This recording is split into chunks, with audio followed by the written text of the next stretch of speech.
ના કોન્ટ્રાક્ટરો ખબર ને, જેના લીધે ચેતરભાઈને જેલમાં મૂકવામાં આવેલું, કેમ કે એ આ 2500 કરોડ મનરેગાનું કૌભાંડ બહાર કાઢેલું. તો આ ભાજપ સરકારે એમના ઉપર ખોટા કેસ કરીને એમને જેલમાં મોકલ્યું.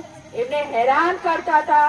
3 મહિના એમના પરિવારથી દૂર રહ્યા, એમના લોકોથી દૂર રહ્યા. એ લોકોના પ્રશ્નો ઉજાગર ના કરી શક્યા અને જેટલું પણ એમને કૌભાંડ કરવાના હતા 3 મહિનામાં એ લોકો હેરફેર કરી નાખ્યું.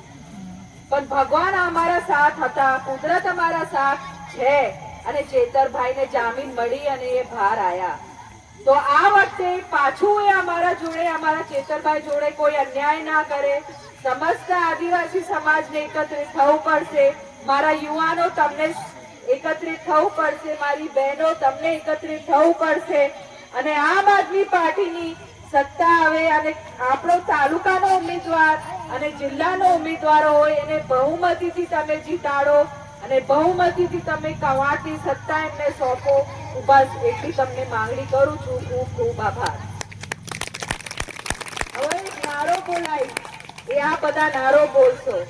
ભારત માતા કી જય, ભારત માતા કી જય, ઇન્કલાબ जिंदाबाद, इंकलाब जिंदाबाद, लड़ेंगे जीतेंगे, लड़ेंगे जीतेंगे.